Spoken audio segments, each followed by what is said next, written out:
Good morning, guys. So, kami di ang Group 5 and we are tasked to discuss about simple linear regression and correlation. So, ang first, ato sang i-discuss ang basic meaning kung usa man jud ning linear regression o correlation. So, what is regression and correlation? Both regression and correlation between two sets of variables measure strength relationship. So, ang kanin daw regression and correlation daw kay pa maghimo daw og data, ginagamit na siya para ma-measure ang strength or ang intensity sa relationship sa imong data. In the case of linear regression, we will examine the amount of variability in one variable, y the dependent variable that is explained by changes in another variable by the x the independent variable. So sa linear regression daw kay ang x ug y dapat dili jud daw na sila magka interchange. So ang x is always the independent variable ug ang y kay mo na siyang dependent variable sa x. So kung mag-change ang x, ang y daga-change pud siya, but at the same time nagavary siya sa changes nga kung unsay mahitabo sa x. So simple linear correlation analysis is used to measure the intensity of association observed between any pair of variables. So as what I've said kaganiya, both regression and correlation kay nag-measure sila sa intensity sa mga data, pero ang sa linear correlation lang kay dili na siya nagamatter sa independent ug sa independent ug dependent variable, wherein murag ang focus ra diri sa linear correlation kay ang ilang strength murag kanang wala na sila labot ba nga kung makabali-bali ang x ug y, while sa regression always yun na siya daw nga naga-imply nga ang y kay dependent sa x variable. So diri sa topic namo nami 8 ka objectives. So ang first objective namo kay use the simple linear regression for building empirical models to engineering and scientific data. So ang kasagaran jud sa mga engineers kay bago sila himo og mga building kay nagakalap sa jud na sila mga data. So for example kanang sa yuta, murag naghimo sila specific study para murag mas safe good ang building nga ilang gitukuran. And by this gamit sila simple linear regression ug correlation sa ilang paghimo sa data. So ang second kay we will understand how the method of least squares is used to estimate the parameters in a linear regression model. So diri sa second objective namo kay murag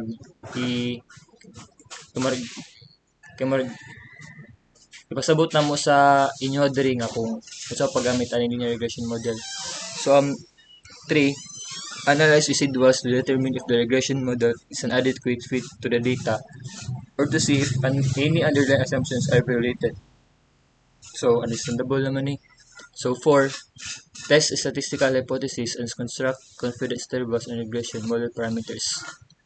So 5, use the regression model to make a prediction of a future observation and construct an appropriate prediction in an interval on the future observation. So maragamiton na. So as I have explained kaganiya, kani ang sa regression kay ang x ug y daw dapat niya kay dili daw siya dapat magkabali-bali, wherein ang y kay always daw siya dependent sa x na variable. So by using the regression model, uh, kan makuha daw tag prediction sa atong future observations. So on 6, use simple transformation to achieve a linear regression model. 7, apply the correlation model.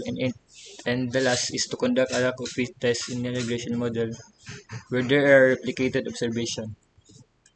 So, so nami subtopic sa simple linear regression and correlation wherein ipag-discuss sa amo ang line members.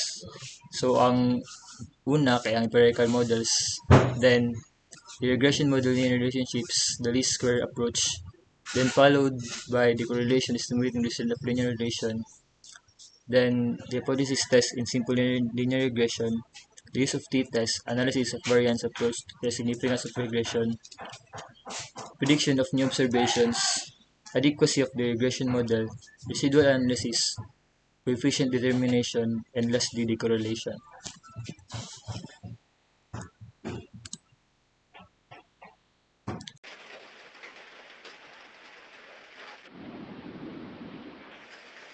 Good day, everyone. I will report my topic, which is empirical models.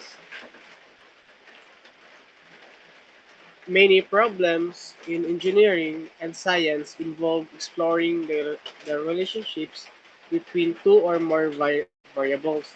Regression analysis is a statistical technique that is very useful for these types of problems. For example, in chemical process, suppose that the yield of the product is related to the process operating temperature. Regression analysis can be used to build a model to predict yield at a given temperature level. This model can also be used for process optimization, such as finding the level of temperature that maximize yield or for process control purposes. As an illustration, consider the data in Table 11.1. In this table, Y is the purity of oxygen produced in a chemical distillation process, and X is the percentage of hydrocarbons that are present in the main condenser of the distillation unit. For the figure in the side, figure 11.1, it this presents a scatter diagram of the data in table 11-1. This is just a graph on which each x sub I and y sub I pair is represented as a point plotted in a two-dimensional coordinate system. This scatter diagram is produced by Minita, and we selected an option that shows dot diagrams of the x and y variables along the top and right margins of the graph, respectively, making it easy to the distributions of the individual variables. The box plots or histograms could also be selected. Inspection of this scatter diagram indicates that although no simple curve will pass exactly through all the points, there is a strong indication that the points lie scattered randomly around a straight line. Therefore, it is probably reasonable to assume that the mean of the random variable y is related to x by the following straight line relationship as you see on the screen,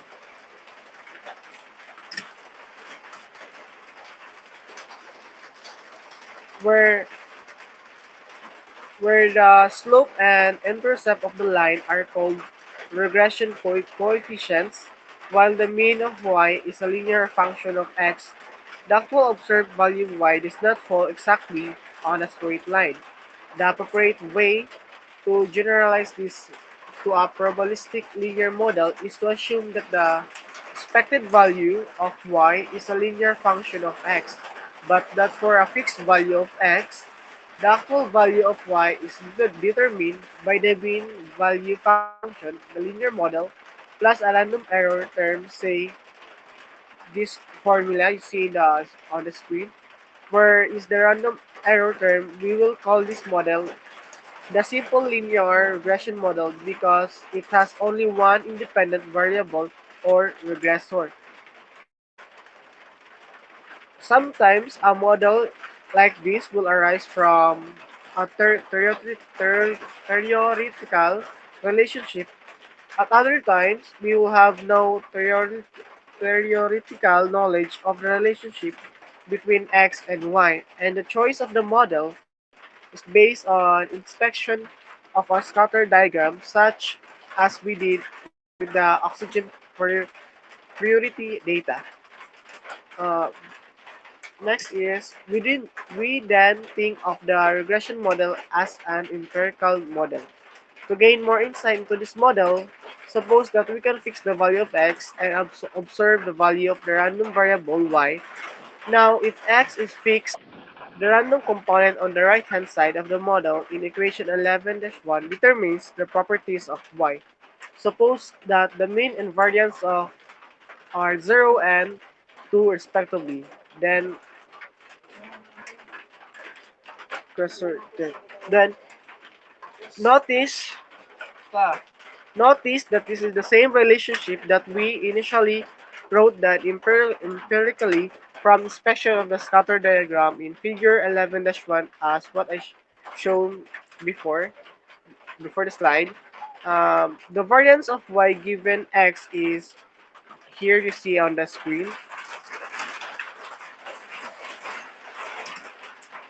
Thus, the regression model is a line of mean values, that is, the height of the regression line at any value of x is just the expected value of y for that x. The slope can be interpreted as the change in the mean of y for a unit change in x. Furthermore, the variability of y at a particular value of x is determined by the error variance, 0 squared. This implies that there is a distribution of y values at each x and that the variance of this distribution is the same as each x. For example, suppose that the true regression model relating oxygen purity to hydrocarbon level is seen in the screen, and suppose the variance is 0 squared is equal to 2. Figure 11 2 illustrates this situation. The figure 11 and 2 is on the next slide. Notice that we have used a normal distribution to describe the random variation in. Since here is the one, since y is the sum of a constant, the mean, and a normally distributed random variable y is a normally distributed random variable. The variance 0 squared determines the variability in the observations y on oxygen purity. Thus, when 0 squared is small, the observed values of y will fall close to the line, and when 0 squared is large, the observed values of y may deviate considerably from the line. Because 0 to is constant, the variability in y at any value of x is the same. The regression model describes the relationship between oxygen purity Y and hydrocarbon level X. Thus, for any value of hydrocarbon level and oxygen, purity has a normal distribution with a mean 75 plus 15x and a variance 2.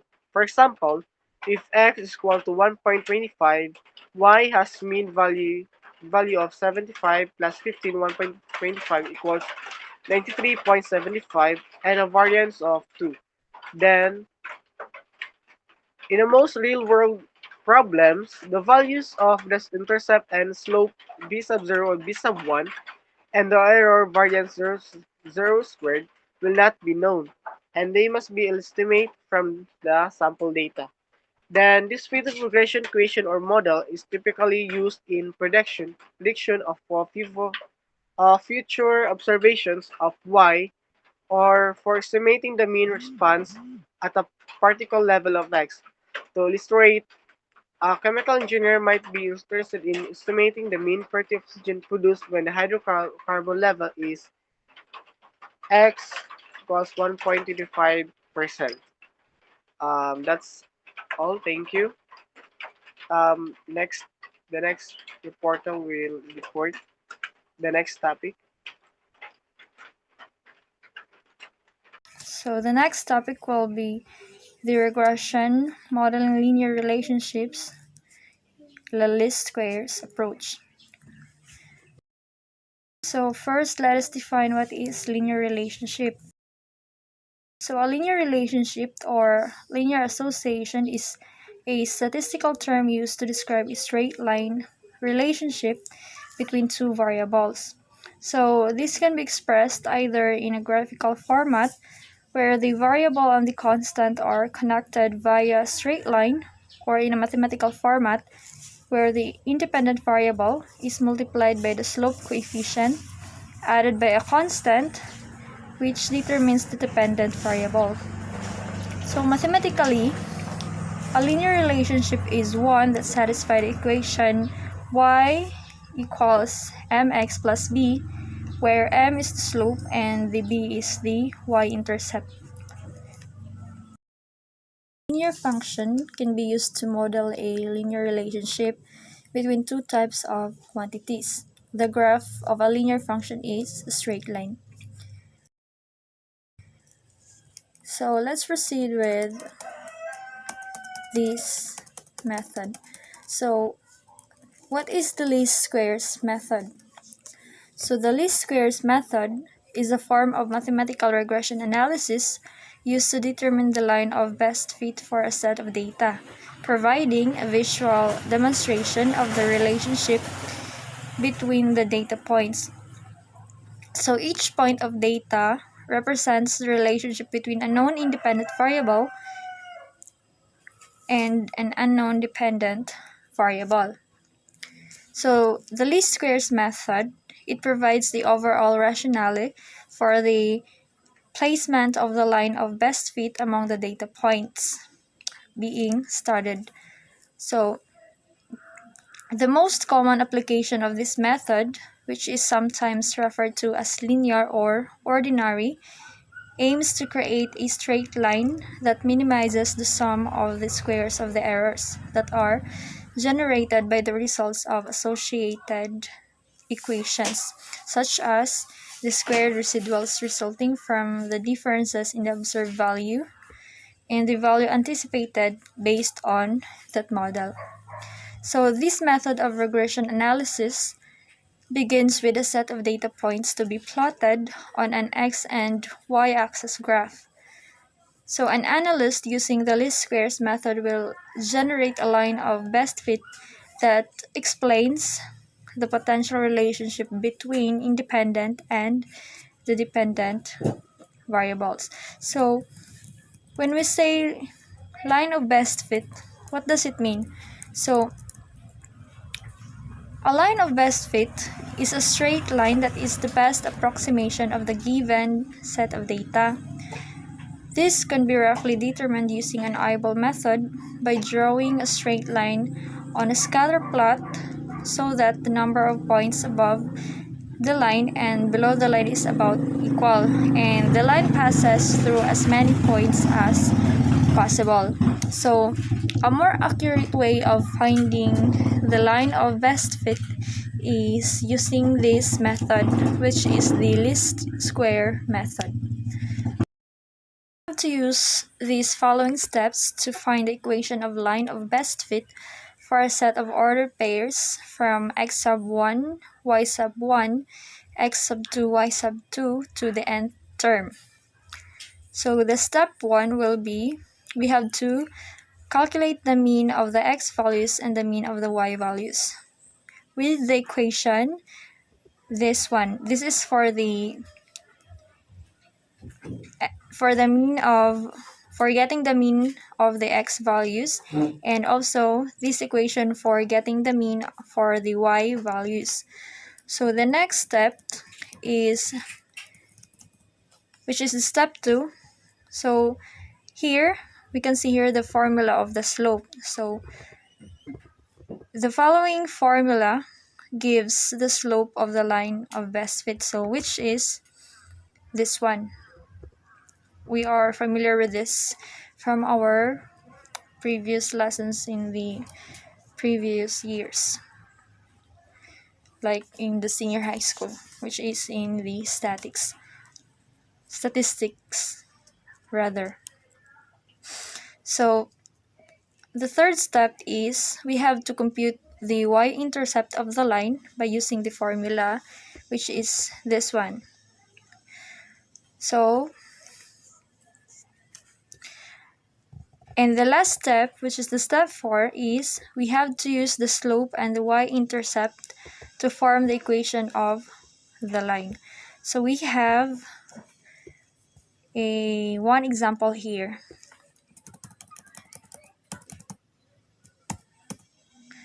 So, example, we have to use the least square method to determine the equation of line of best fit for this data. And we have to plot the line. So we have the values for x, which is 8, 2, 11, 6, 5, 4, 12, 9, 6, and 1. And for the y values, we have the 3, 10, 3, 6, 8, 5, 12 rather, 1, 4, 9, and 14. So we have 2, 4, 6, 10 values for x and for y also. So for the solution, we have to plot the points in a coordinate plane first. So this one. After plotting the line in a after plotting the points in a coordinate plane, we have to calculate the means of the x values and the y values. So for the mean value of x, which is we have to add up the x sub 1 to up to x sub 10 and divided by the number, divided by the n, which is 10 because we have 10x. So the mean value of x will be 6.4, and same process for getting the mean value of y, which is also divided by the 10, will be equal to 7. So the mean value of x is 6.4 and the mean value for y is 7. So the next step is, now we have to calculate these following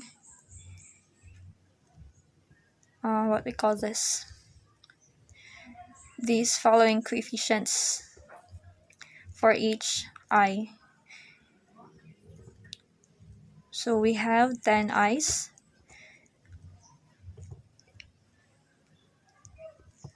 The second column will be the x sub I. The third one is the y sub I, and the x sub I minus the mean of x, the y sub I minus the mean of y, and the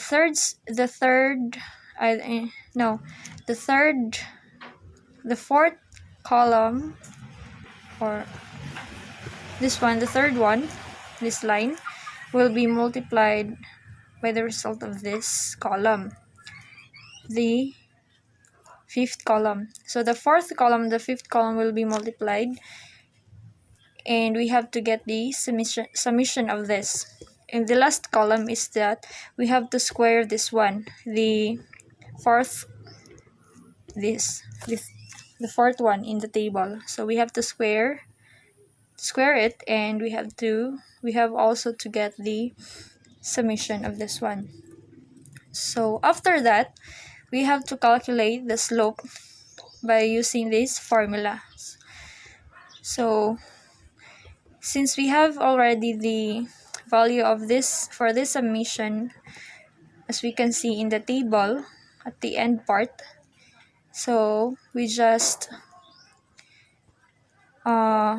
put the value, so which is negative 131 divided by 118.4, which is approximately equal to negative 1.1.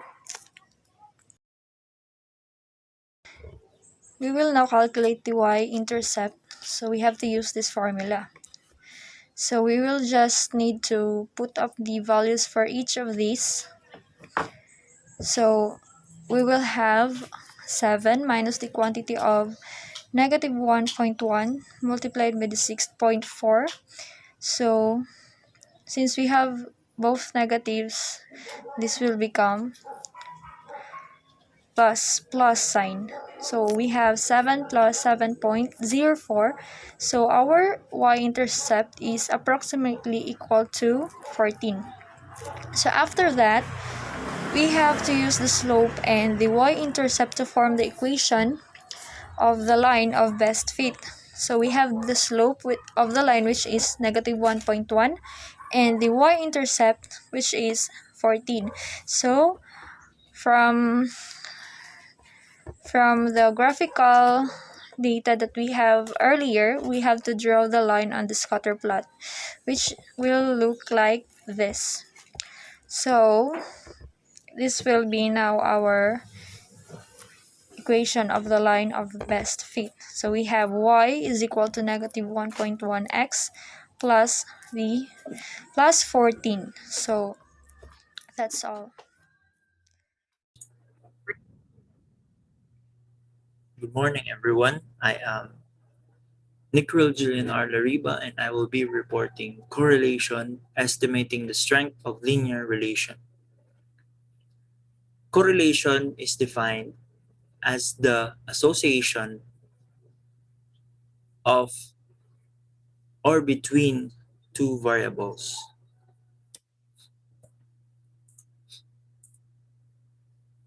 Scatter plot. When one of two variables are related to the other in some way, there is a correlation between them. The best way to begin is with a scatter plot. A scatter plot is a graph or diagram with a horizontal and a vertical axis, which are x and y, that depicts paired xy sample data. Each x and y coordinate pair is plotted separately as a single point. A scatter plot can identify several different types of relationship between two variables. There are three: no correlation, a nonlinear correlation, and a linear correlation. A relationship has no correlation when the points on a scatter plot do not show any pattern, or it is at random. The points are at random or arranged at random. A relationship is nonlinear when the points on a scatter plot follow a pattern but not a straight line. A relationship is linear when the points on a scatter plot follow a somewhat straight line pattern. This is the relationship that we will examine. A linear relationship's direction and intensity are measured by the correlation coefficient R. Because calculating R is somewhat difficult, we normally rely on technology to help us out. We'll look at it. Look at what R has to say about a scatter plot. Here are some facts about R. First, it always has a value between -1 and 1. Strong positive linear relationships have values of R closer to 1. Strong negative linear relationships have values of R closer to -1. Weaker relationships have values of R closer to 0. So we have examples here. First example is where R is equal to 1, which is perfect positive correlation. As we can see, it really follows a straight line that is positive. So let's proceed to example number 2, where R is equal to 0.5, which is weak positive correlation. It follows a straight line Yes, it follows a straight line going upward, but it is a bit scattered. Example 3, where r is equal to 0, which is no correlation because the points are just placed randomly or are in a random pattern. Example where r is equal to negative 0.5, which is weak negative correlation. It follows a line going downward but is a bit scattered. And lastly, for example, where r is equal to negative 1, which is perfect negative correlation, and it clearly follows a straight line going downward. To quantify the strength and direction of the relationship between two variables, we use the linear correlation coefficient, which is r is equal to n times the summation of xy minus the summation of x times the summation of y over the square root of n multiplied by the summation of x squared minus the summation of x squared multiplied by all together multiplied by n times the summation of y squared minus the summation of y squared. For example, calculate the correlation coefficient between the two variables x and y shown below. The values of x are 1, 2, 3, 4, 5, 6, and the values of y are 2, 4, 7, 9, 12, 14. So in order for us to solve for the linear correlation coefficient, we need to find the values of x, y, which are already given, and xy, x squared, and y squared. In order to do that, we can plot a table and fill in the blanks. For x and y, 1 times 2 is 2, 2 times 4, 8, 3 times 7, 21, 4 times 9, 36, 5 times 12, 60, 16, 6 times 4 is equal to 84. For x squared, we square the values of x. 1 squared is 1, 2 squared is 4, 3 squared is 9, 4 squared is 16, 5 squared is 25, 6 squared is 36. For the values of y squared, we square the values of y. 2 squared is 4, 4 squared is 16, 7 squared is 49, 9 squared is 81, 12 squared is 144, and lastly 14 squared is 196. To complete our table, let's get the summation of each. Summation of x is 21, summation of y is 48, the summation of x and y is 211, summation of x squared is 91, and the summation of y squared is 490. To proceed, let us substitute the values of the r variables in the table to the equation r is equal to the summation of r is equal to n times the summation of xy minus the summation of x times the summation of y over the square root of n times the summation of x squared minus the summation of x squared times n times the summation of y squared minus the summation of y squared. So for n, 6 times the summation of xy, 211, minus summation of x, 21, times the summation of y, 48, is all over the square root of 6 times the summation of x squared, which is 91, minus summation of x, 21 squared, times 6 times the summation of y squared, which is 490, minus summation of y, 48 squared. So let's simplify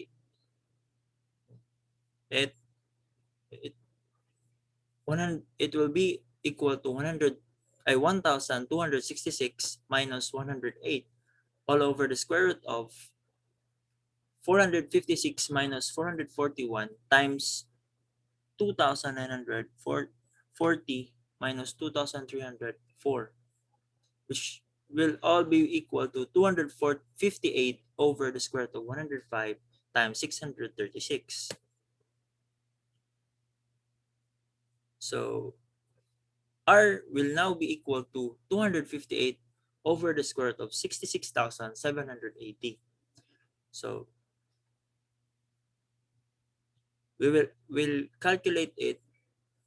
If we calculate it, it will be equal, or the linear correlation coefficient will be equal to 0.998, which is clearly showing that the two variables x and y that are shown below have a strong linear positive correlation. And that's all. Thank you for listening. Good day everyone, my name is Martin Villoria, came from BC 2C. So I'm going to report about hypothesis test in simple linear regression. So an important part of assessing the adequacy of a linear regression model is testing statistical hypotheses about the model, parameters, and constructing certain confidence intervals. To test hypotheses about the slope and intercept of the regression model, we must make the additional assumption that the error component in the model is normally distributed. Thus, the complete assumptions are that the errors are normally and independently distributed with mean zero and variance, abbreviated by the symbol hypothesis. Testing can be carried out in linear regression for the following purposes. The first one is to check whether a predictor is significant for prediction of the target variable. Two common methods for this are by the use of p-values, which is if the p-value of a variable is greater than a certain limit, usually 0.05, the variable is insignificant in the prediction of the target variable. The second method is by checking the values of the regression coefficient. This entails that if the value of the regression coefficient corresponding to a predictor is 0, that the variable is insignificant in the prediction of the target variable and has no linear relationship with it. And another purpose is to check whether a calculated regression coefficients are good estimators of the actual coefficients. Well, there are steps to perform hypothesis testing. First is to set the hypothesis. Second is to set the significance level, a criteria for a decision. Third is to compute the test statistics. And lastly, make a decision. And that would be all. Thank you. In this portion, I will be tackling about the use of t-test. First, let us know what is a t-test. The t-test is one type of inferential statistics. So basically, the t-test is the unit test of significance based on the t-distribution. The most common t-tests are the following. First, testing hypothesis about the mean of a normal distribution with a known variance. The second one is the testing hypothesis about the means of two normal distributions. And the last one is the testing hypothesis about individual regression coefficients. The t-tests are used to conduct hypothesis tests on the regression coefficients obtained in simple linear regression. A statistic based on the t-distribution is used to test the two-sided hypothesis that the true slope, which is the beta 1, equals some constant value, which is the beta 1 and 0. The statements for the hypothesis test are expressed as, for the null hypothesis, beta 1 is equal to beta 1 and 0, while in the alternative test, a hypothesis test, beta 1 is equal to or not equal to the beta 1 and 0. The test statistics used for this test is t sub 0 is equals to beta 1 minus the beta 1 and 0 over the SE beta 1. So in the said equation, the beta 1 is the least square estimate of the beta 1, while the SE times beta 1 is its standard error. The value for the standard error can be calculated as follows. Kindly look at the equation. So next, the test statistics, which is the t sub 0, follows a t distribution with n minus 2 degrees of freedom, where n is the total number of observations. The null hypothesis is accepted if the calculated value of the test statistics is such that negative t sub alpha divided by 2 and n minus 2 is less than to the t sub 0 and less than to t sub alpha divided by 2 and n minus 2. So, in the said the value of the test statistic, the t sub alpha divided by 2 and n minus 2 and the negative t sub alpha divided by 2 and n minus 2 are the critical values for the two-sided hypothesis. So, the t sub alpha divided by 2 and n minus 2 is the percentile of the t distribution corresponding to a cumulative probability of 1 minus alpha divided by 2, and alpha is the significance level.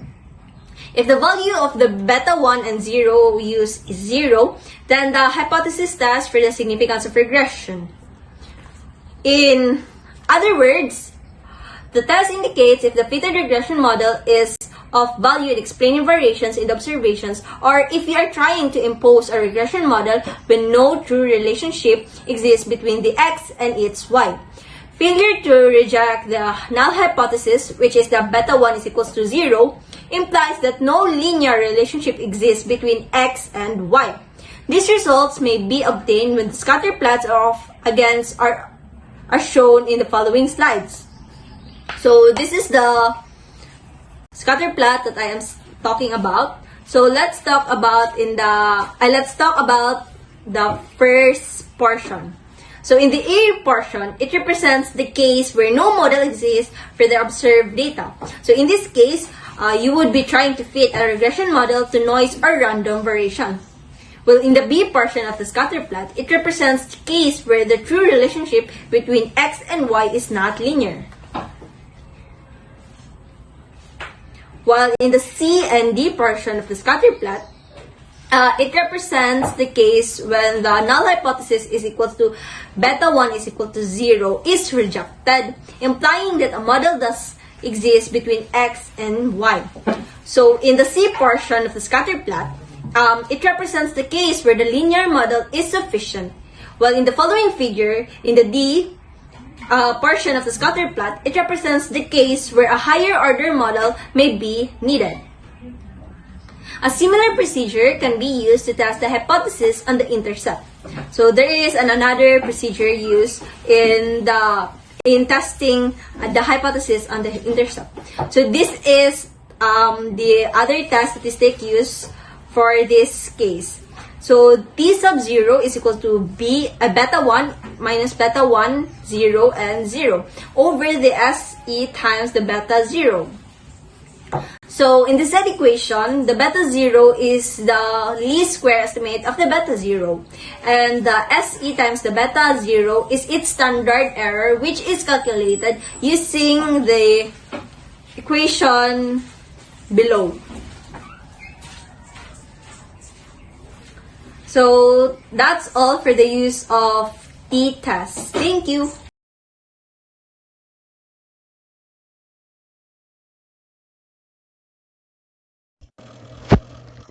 Good day, everyone. Lapis and I will report about the prediction of new observations. An important application of a regression model is predicting a new or future observations. Y corresponding to a specified level of the regressor variable x.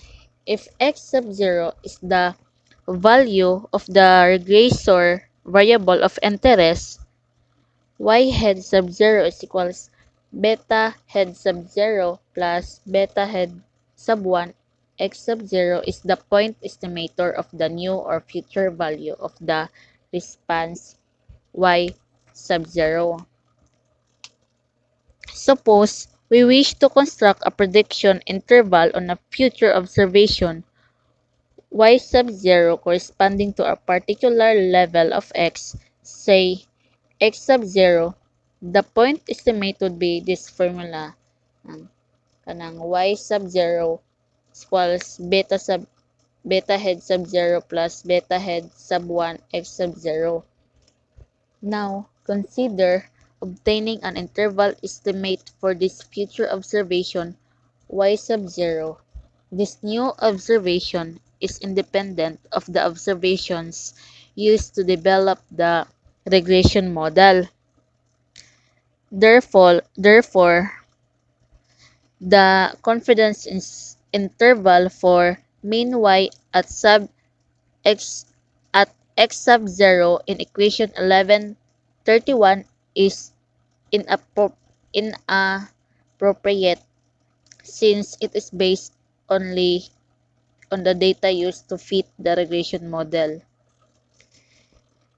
The confidence interval about mean y at x sub 0 refers to the true mean response at x is equals to x sub 0.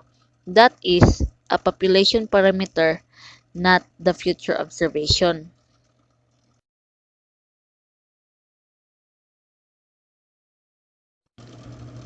Let y sub 0 be the future observation at x equals to x sub 0 and let y head sub 0 given by equation 11 to 32 be the estimator of y sub 0. Note that the error in prediction error sub p head equals to y sub 0 minus y head sub 0 is a normally distributed random variable with mean 0 and variance. Variance of error sub p head or variance of y sub 0 minus y head sub 0 is equals to sigma squared bracket 1 plus 1 over n plus quantity of x sub 0 minus x bar power 2 over s sub xx because y sub 0 is independent of y head sub 0. If we use sigma head squared to estimate sigma squared, we can show that y sub 0 minus y head sub 0 over square root of sigma head squared bracket 1 plus 1 over n plus quantity of x sub 0 minus x bar power of 2 over s sub xx has a t-distribution with n minus 2 degrees of freedom. From this, we can develop the following prediction interval definition. Definition: a 100 times 1 minus alpha percent prediction interval on a future observation y sub 0 at the value x sub 0 is given by this formula. Y head sub 0 minus t sub alpha over 2 n minus 2 square root of sigma head squared bracket 1 plus over n plus quantity of x sub 0 minus x bar power of 2 over s sub xx less than or equal to y sub 0 less than or equal to y head sub 0 plus t over t sub alpha over 2 n minus 2 square root of sigma head squared bracket 1 plus 1 over n plus quantity of x sub 0 minus x bar power of 2 over sub xx. The value y head sub 0 is computed from the regression model. Y head sub 0 is equals to beta head sub 0 plus beta head 1 sub 1 x sub 0. Notice that the prediction interval is of minimum width at x sub 0 is equals to x bar and widens as absolute x sub 0 minus x bar increases. By comparing equation 11 to 33 with equation 11 and 31, we observe that the prediction interval at the point x sub 0 is always wider than the confidence interval at x sub 0. This results because the prediction interval depends on both the error from the fitted model and the error associated with future observation. Lapis will continue the report.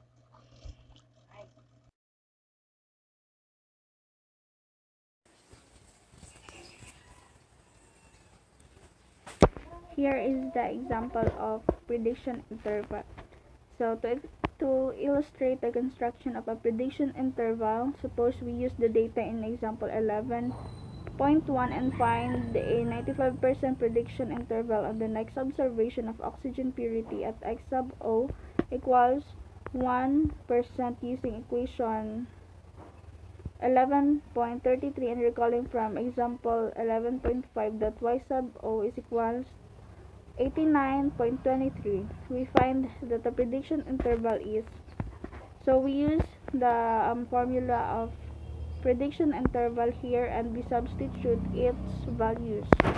So 89.23 minus 2.101 square root of 1.18 multiplied by 1 plus 1 over 20 plus 1 minus 1.1960 squared over 0.68088.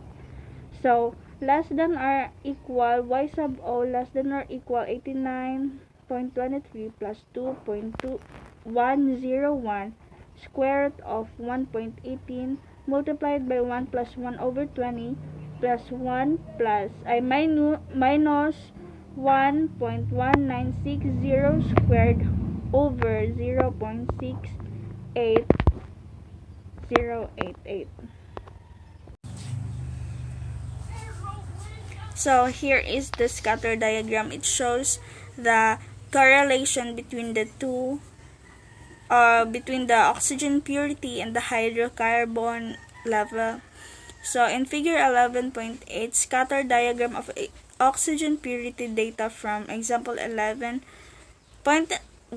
with fitted regression line, 95% prediction limits or outer lines, and 95% confidence limit on, which implies to 86.83 less than or equal to y sub O less than or equal to 91.63.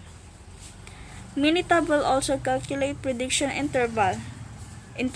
Refer to the output of table 11.2.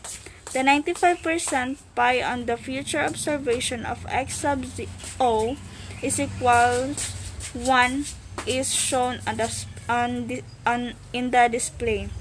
By repeating the foregoing calculations at different level of x sub O, we may obtain the 95% prediction interval shown graphically as the lower and upper lines about the fitted regression model in figure 11.8. Notice that this graph also shows that the 95% confidence limit is calculated in example 11.5. It illustrates that the prediction limits are always wider than the confidence limits. That's all. Adequacy of the regression model. Fitting a regression model requires several assumptions.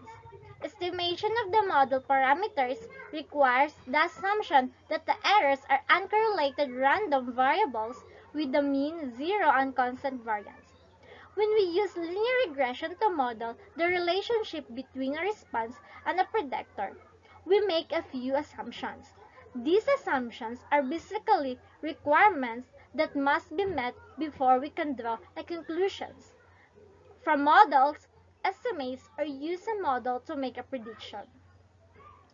Tests of hypothesis and interval estimation require that the errors be normally distributed, because in order for the intervals to truly have the specific probabilistic interpretation, the form of the distribution of the random errors must be normally distributed. In addition, we assume that the order of the model is correct. That is, if we fit a simple or linear regression model, we are assuming that the phenomenon actually behave. The analyst should always consider the validity of these assumptions to be doubtful and conduct analysis to examine the adequacy of the model that has been tentatively entertained. Through this, we can avoid misleading or incorrect inferences, and we can have an adequate regression model. We have here an example, and my groupmate Janami Lara will explain this example on how to check the adequacy of the straight line model. Hello everyone, I am Janami L. Lara. Quality of fitted data. Does the model describe the data adequately? How well does the model predict the response variable predictably? So there are two questions which we have to answer. The first thing which we have to answer is, does the model which we have chosen, does it describe the data adequately? That means that, is there an adequate fit? The second thing which we have to understand is that, how does the model predict the response variable predictably? So what that means is that if we are given a certain value of x, let's suppose we are given y versus x data, and we have already done the regression modeling. Now, how will does y get predicted once we have chosen a certain value of x? So that we need to understand about the quality of the fitted model. So linear regression models. Limit our discussion to adequacy of straight-line regression models. So we're going to limit our discussion to adequacy of straight-line regression models only in these particular segments. The reason being that because there is an opinion that if you are talking about nonlinear regression models, that the king of the things which you should be looking at are different from what we are looking in straight in regression models. But if we understand some of our discussion on the straight line regression models, you'll find out that if you have to later on talk about nonlinear models and see whether they are adequate, you'll be able to use some of the principles, but at the same time, you'll have to figure out whether those principles are valid also for nonlinear models. For checks, plot the data and the model. Number 2, find standard error of estimate. Number 3, calculate the coefficient of determination. Number 4, check if the model meets the assumption of random error. So there are 4 checks which we're going to talk about. But keep in mind that this is not what adequacy of regression model, or this is not that what adequacy of regression model is limited to this 4 checks. But if you make this at least 4 checks, you are in much better shape than most other people who look at regression models and try to understand whether they're adequate. So what we're going to do is we're going to look at plotting the data of the model. Then we're going to find the standard error of estimate. Then we're going to calculate the coefficient of determination. And then also we're going to make several checks under this umbrella. So whether the model is meeting the assumption of random errors, that the errors which you have in the data is random, as opposed to it being having some kind of a form to is. So when we do these four checks, we will be able to figure out whether a particular model is adequate or not. Okay, residual analysis is our next topic. First, let's define what is a residual. As termed by Oxford Dictionary, a quantity remaining after other things have been subtracted or allowed for. Now, in terms of data, let's first take a look at our linear regression model. Y is equal to alpha plus beta x, alpha being the intercept, beta being our slope. And if graph would look like this, because considering that it's just a linear data, it doesn't go any way except for like a straight line. Now, this linear regression model can only describe or explain the variance for our dependent variable up to a certain extent and can't go anymore. Now, why is that? Take a look at real world data. This is what data looks like. It's more spread out around the graph and less situated around your linear regression model. In order to explain the remaining variance of our dependent variable, we just add E into our linear regression model.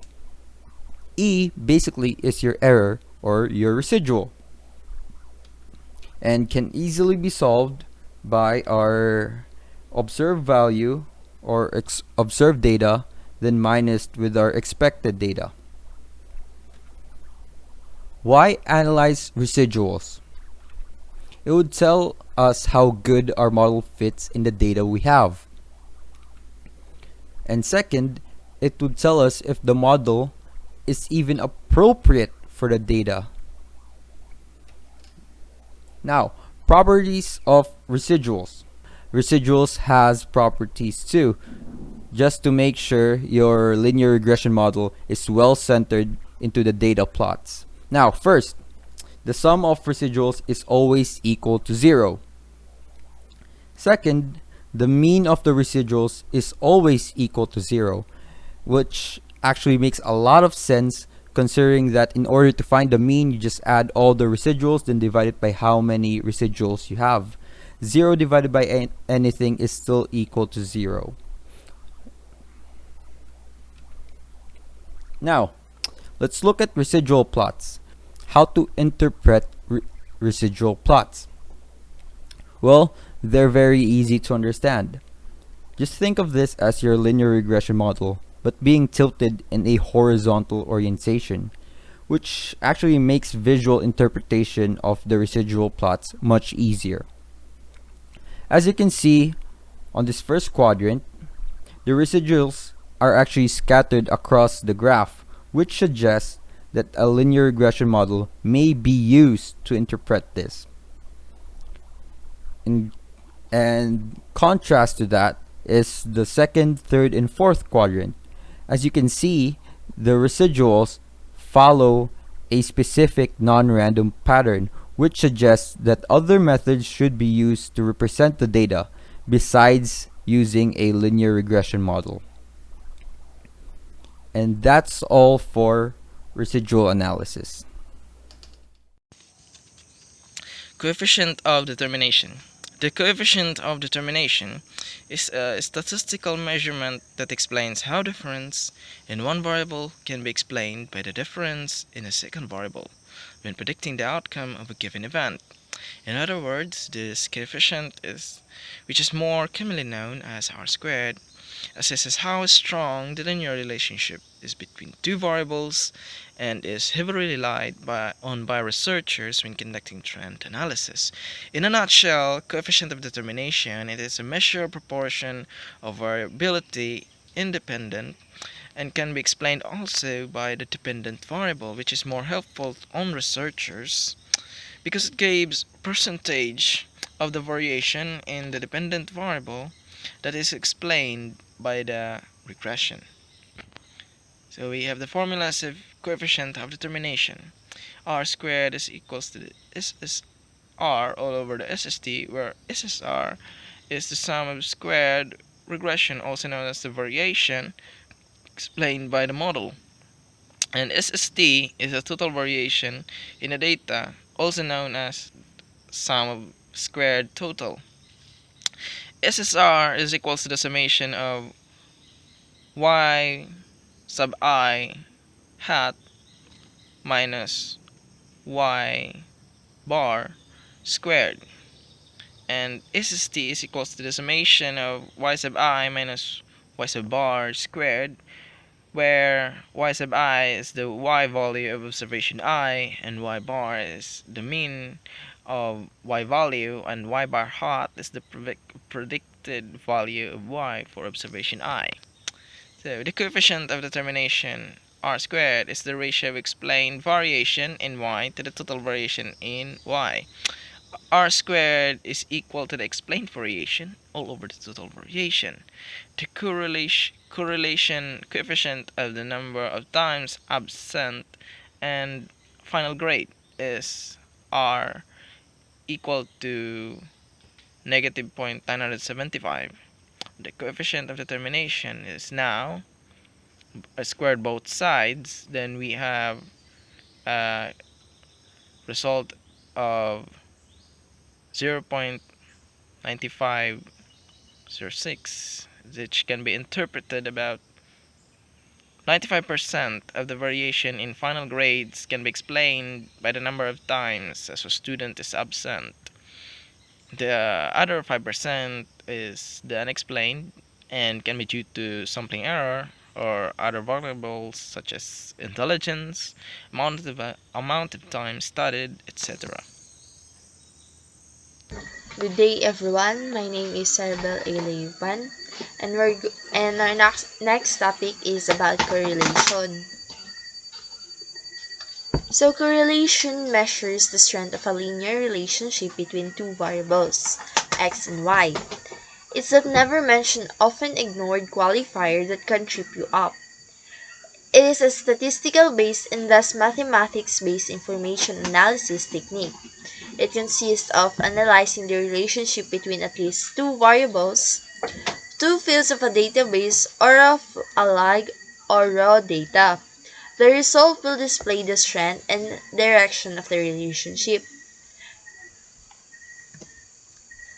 What is correlation? So correlations is used to test relationships between quantitative variables or categorical variables.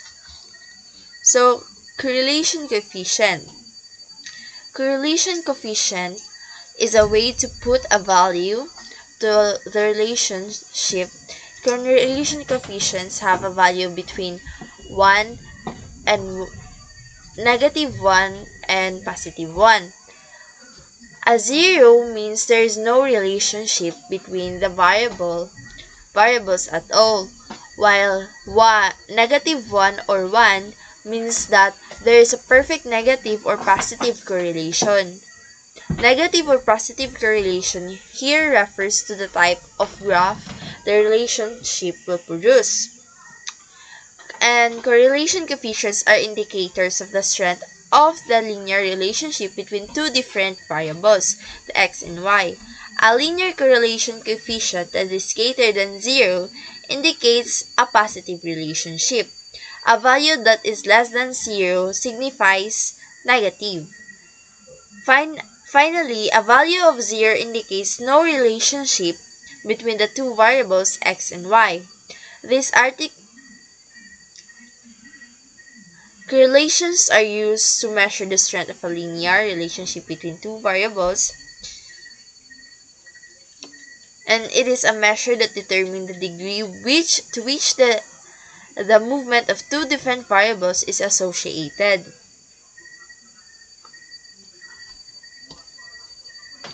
So, these are the positive correlation. A positive correlation is when the correlation coefficient is greater than 0. and signifies that both variables move in the same direction. When it also signifies that two variables being compared have a perfect positive relationship. When one variable moves higher or lower, the other variable moves in the same direction with the same magnitude. The closer the value, the stronger the linear relationship. For example, suppose the value of oil prices is directly related to the prices of airplane tickets. With a correlation coefficient of positive 0.95, the relationship between oil prices and airfares has a very strong positive correlation, since the value is close to positive 1. So if the price of oil decreases, airfares also decreases. And if the price of oil increases, so does the price of the airfare tickets. So next is the no correlation. Let's first proceed to the negative correlation. A negative correlation occurs when the correlation coefficient is less than 0. This is an indication that both variables move in the opposite direction. In short, any reading between 0 and negative 1 means that the two securities move in an opposite directions. The relationship is said to be perfectly negative correlated. In short, if one variable increases, the other variable decreases, and with the same magnitude, and vice versa. However, the degree to which two securities are negatively correlated might vary over time, and they are almost never exactly correlated at all time. Example of negative correlation is: suppose a study is conducted to assess the relationship between outside temperature and heating bills. The study concludes that there is a negative correlation between the prices of heating bills and the outdoor temperature. The correlation coefficient is calculated to be negative 0.96. This strong negative correlation signifies that as the temperature decreases, the prices of heating bills increases. And when it comes to investing, a negative correlation does not necessarily mean that the securities should be avoided. The correlation coefficient can help investors diversify their portfolio by including a mixed investments that have a negative or low correlation to the stock market.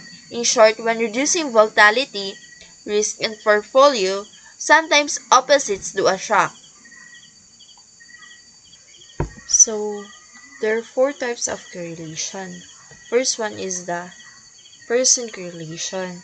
A person correlation is a statistics that measures the statistical relationship or association between two continuous variables, and also gives information about the magnitude of the association or correlation as well as the direction of the relationship. The next one is the candle rank correlation. In statistics, the candle rank correlation coefficient, commonly referred to as Kendall's coefficient, is a statistic used to measure the ordinal association between two measured quantities. A t-test is a non-parametric hypothesis test for statistical dependence based on the t-coefficient. So the next one is the Spearman correlation. So Spearman rank correlation is a non-parametric test that is used to measure the degree of association between two variables. The last one is the point by serial correlation. So here we can see a table about a random relationship of correlation coefficient that has a zero correlation. So in here we can see that that a zero correlation does not mean there's no relationship. So as you can see, it's all connected. And this is all for today. Thank you for listening.